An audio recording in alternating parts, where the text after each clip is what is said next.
going over to do part 2 of the game. Don't mind my floating head. It's a bit bright in here, so it's kind of altered the way the green screen is affected. So, without little to do, let's click into the museum and have a look around.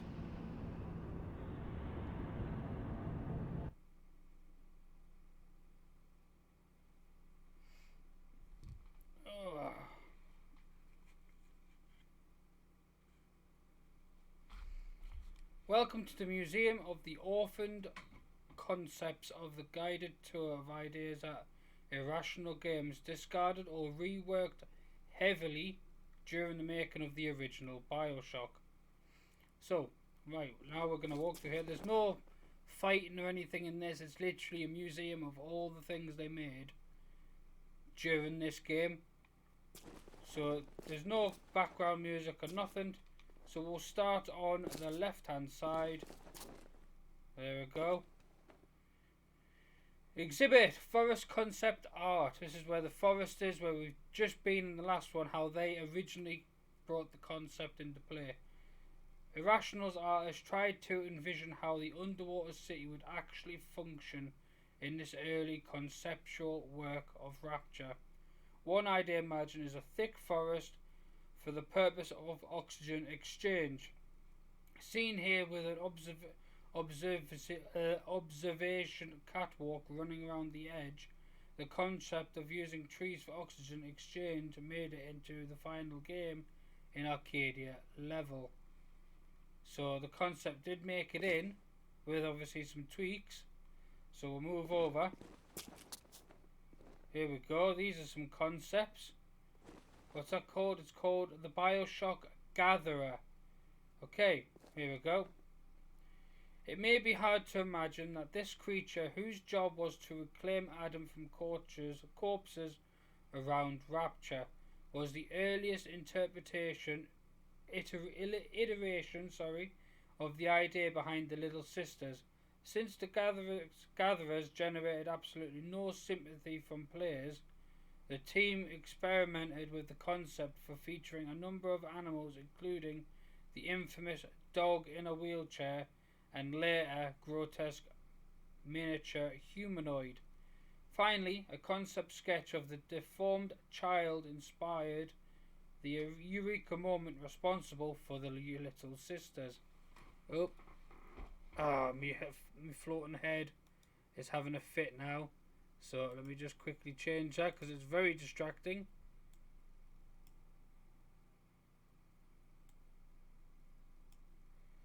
Oh, too much. We'll leave it at that. That's a little bit better. Not great, but it's a little bit better. So these little guys inspired the Little Sisters due to the lack of sympathy the beta test gave them. Because to be honest, you're going to kill it. You're going to kill it. You're not going to have any sympathy for it. It's going to die. That is just it. There's no second chances for that guy. Right, we'll move on. As soon as we're on this platform, we'll go over to this one. This one, I think, is one of the big daddies. I think this one made it in. Let's have a look. Slow Profum. Internal name for this prototype Big Daddy variant. Who mauled players with an enormous hook and fired iron bearings from the barrel. Stood for slow projectile, fucked up melee. He survived long enough to become a fully functional AI, but the team eventually cut him to focus on polishing the other Big Daddy types. This model later appeared in Bioshock 2, in the second one, as the Rumbler, throwing miniature turrets instead of cannonballs. So he may not have made it into Bioshock, but he made it into the second one with some alterations.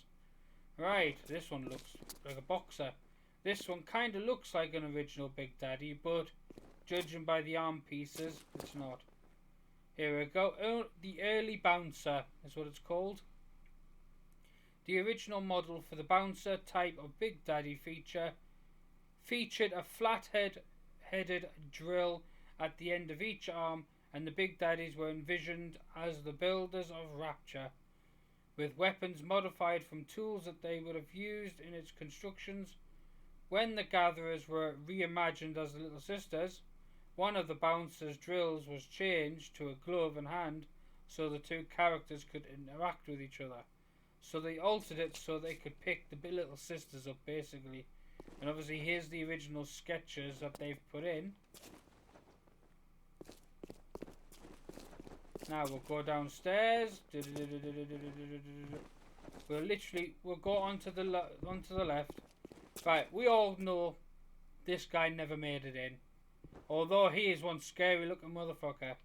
Okay, what is he called? He is called the Range Aggressor. Okay. That's probably due to the fact he's got a gun, but I wouldn't say shotgun's range, but hey ho. Oh, he's actually called Stitchy, even though the blueprint over there must have been a prototype name. Let's see, right.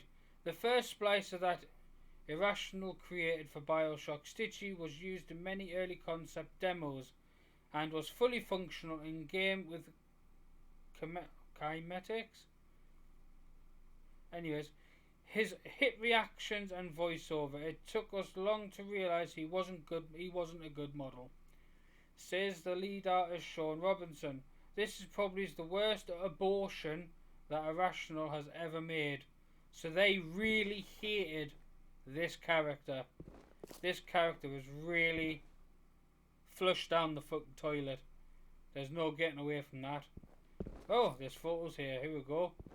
Wow, he looks like he's ready for GTA. Okay. An early splicer concept art.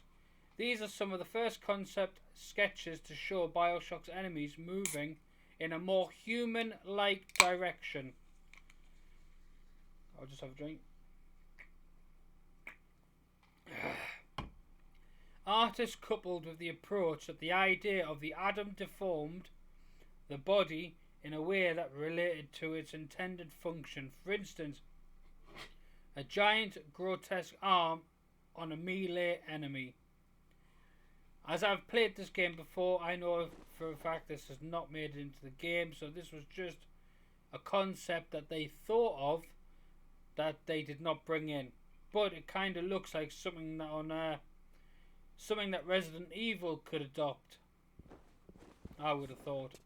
This guy, he's got whatever glowing piece of shit. He thinks he's on a Death Stranding. Must have a baby inside there.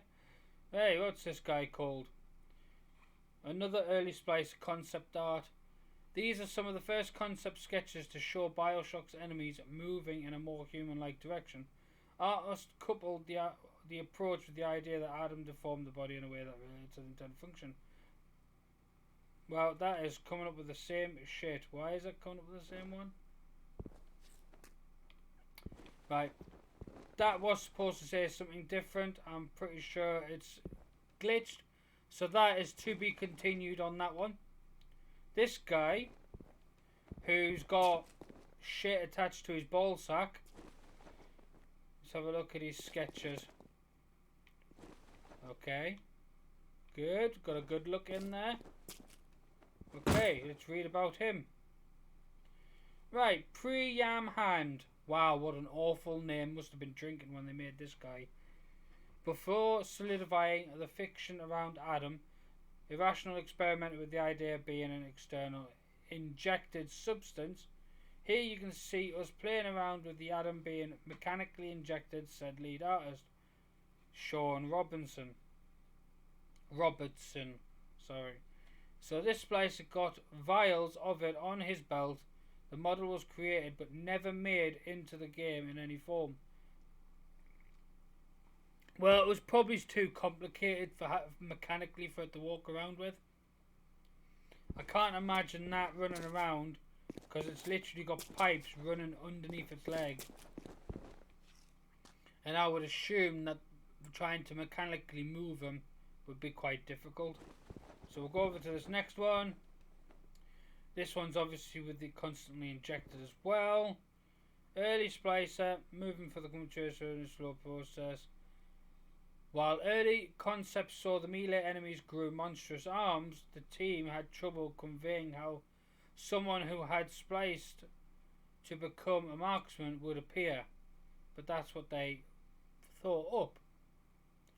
So I would assume that this could cause some great problems as well. I'll just sort my computer out.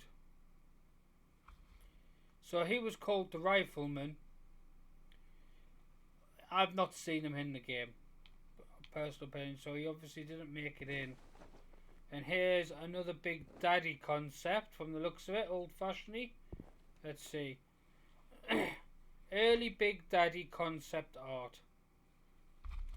These are the early concept of the rosy type of Big Daddy who, like the bouncers, was envisioned as a construction worker who had been repurposed as a protector for the gatherers, e.g. little sisters who are now the gatherers. And this one is this one's the same one, I think. Yeah.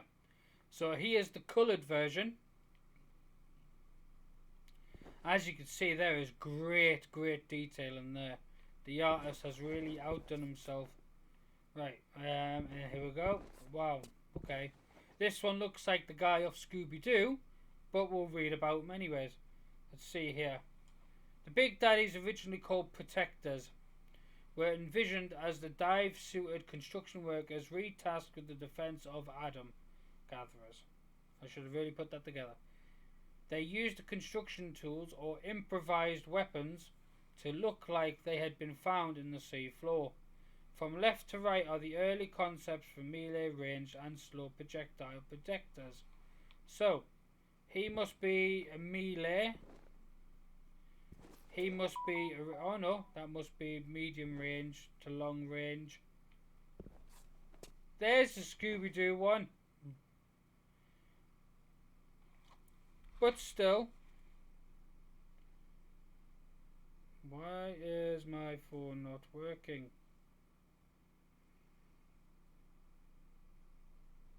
There we go, phone's working now. Stupid thing. So, yeah, that's left to right, slow projectile protectors. So they are three of the Big Daddies that they thought of, but never quite made it in. This guy's got bits of his stuff taken into account for the other Big Daddies. So we'll move over to here. Wow. They really fucked her on this one. Right. He must be the waiters, must be the writer, must be the drawer. So that looks like something that could be on Resident Evil. Definitely this one. Right, let's read about her. The hooker. Fitting. Created around the same time as Stitchy, this Grenadier, whatever, this splicer was dubbed the hooker because of her weapon of choice. The concept evolved into the spider splicers when it was decided that the splicer models could fill any behaviour role, and the hooker model later became Baby Jane Splicer. Oh wait. I think this was the woman at the very start of Bioshock, where she tried to rip you out of the sub. Okay, here's some underwater sub art. One of the tunnels in Rapture, Bioshock, and I don't think you can make it out, but that's the signature of the artist. Neptune's Bounty concept. I thought it looked familiar. This area appears in Neptune's Bounty level of Bioshock, but the bodies floating in the ocean were cut late in development when their cast shadows proved too distracting from the action in the room. Personally, my personal opinion, no one else's, I think it would have added a bit more in-depth having floating bodies in the window. But that's just me. I wouldn't have found it distracting, because if you're fighting someone, you're going to be fighting whoever's trying to kill you. That's as simple as that. Doesn't get any harder or any less on that. Right, this one is... It's another underwater. Looks like a loading bay. Let's have a look here. So the location depicted here was built for the vision demo of Bioshock A small level demonstrating several of the key elements of the game, such as the Big Daddies and the Gatherers. So this was part of the demo that they originally made for the testers when it comes to the Gatherers and the Big Daddies, to depict whether or not there'd be any mercy, I suppose, given. Hello! Who are you then? Kind of looks like a toad with legs, with big standing legs. Or kind of like Hulk's weird cousin. Let's have a look here. This one is called the Grenada Splicer, which I could have sworn it said the other one. Right, this great elephantine splicer, I don't know if I said that right, was an early Grenada from the same period of development as Stitchy and the Hooker. He was a guy who spliced to carry around giant grenades and throw them at you, says the lead artist Sean Robertson. The model was built and textures, but it was never ever animated. So they never got round to actually trying to animate this body. Right, now that we've done this middle section, we'll move up. Here we go.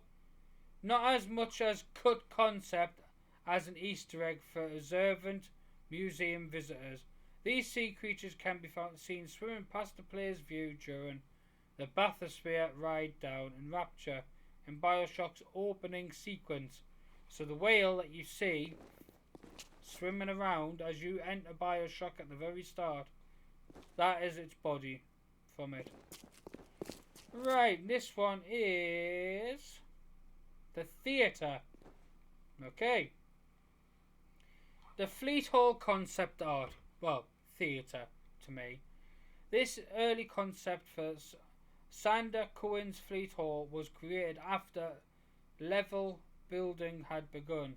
When the designer found that they were having difficulty conceptualizing the theatre space, it was one of the earliest spaces built for Bioshock, and many of the assets used in this museum came from that area. So it's good learning about the history and what went into it and the ideas. So this one looks like one of the levels you have to go past. I'm not quite sure whereabouts, but we'll read it. The iconic Rapture concepts. This was the first image that really captured all the visual elements that made Bioshock Bioshock. A large view of the ocean, the aquatic lighting scene, and the elegant Art Deco design elements. Without this image, Bioshock would have been a radically different beast. Which is a very true point. So we'll go around in a circle and go back round here, then that'll be the end of this tour. Right, now this guy looks really messed up. Right, we'll get a good scan in on him so you can see both the pictures and his body. I don't know why he's got one green foot, but hey ho. And whatever lightning rod stuck in his nipple takes nipple piercing to a whole new level. The Yam Hand model. Wow. Worst name ever. This character, diversely called Yam Hand around Irrational Games, was the poster child of the conceptual phase that preceded the decision to go with a human enemies. I'd point out the drawings behind the model, says lead artist Sean Robertson. You can see that the top got built, but the other two informed the design as well, as we treated more towards humanoids. The Scooby-Doo monsters got goofier and less scary. So even these guys referred to this monster as a Scooby-Doo monster. Holy shit, what is that guy? Bioshock. Let's see here. Early creature concepts. These were some of the earliest pieces done for Bioshock, from when back in Irrational was still working on SWAT 4.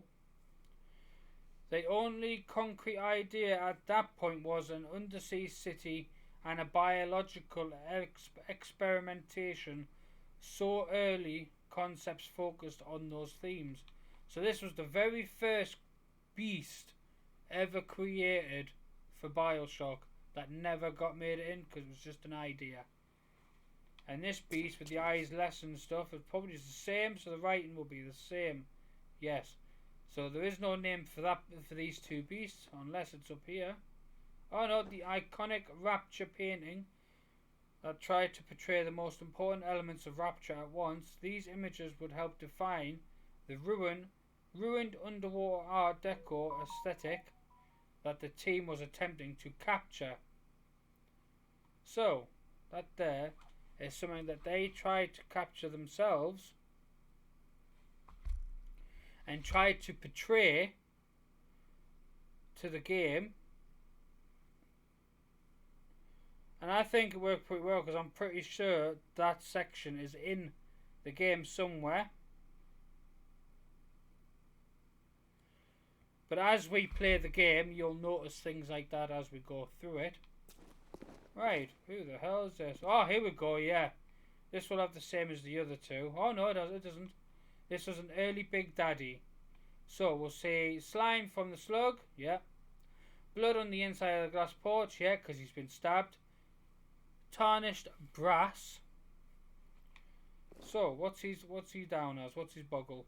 Early Big Daddy concept art. This was the fourth protector concept, originally created with an organic slug attached to it. A model was started but never completed as the team narrowed their focus to 3 and finally to just 2 Big Daddy types. I still like this as a protector, says the artist Rob Waters.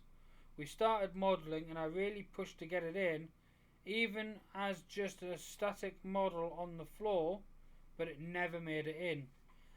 I agree with Waters. Even if they had that laid dead on the floor with the slug dead or not moving, that would have been perfect. That would have gone with aesthetically. That could have been the early start, or it could have the Big Daddy could have got taken down, and this creature could have tried to invade its body for food. Right, this is where we get more humanoidish. Looks like he's missing a heart. Missing link model. This character is essentially the missing link between the grotesque early designs of the human splicers that appeared in Bioshock. This is the last bad model we did before moving on to what actually went into the shipping game, says lead artist Sean Robertson. After playing with him for a while, we just said, why don't we use humans instead? I always thought of these as Scooby-Doo monsters because they were too inhuman to invoke empathy. Which is agreeable. This guy does look like he's off some sort of like... Definitely can't have empathy. Then we'll move over to here. This must be the sub bay. We'll have a good look at the image. Yep. So, there we go. It's the sub bay concept art. This is a concept sketch depicting what later became the submarine bay, an area that housed an important scene for Atlas. So this was at the very start. This was a concept of where Atlas family was originally destroyed. Here we go. A Big Daddy smashing his way through the wall with an open door.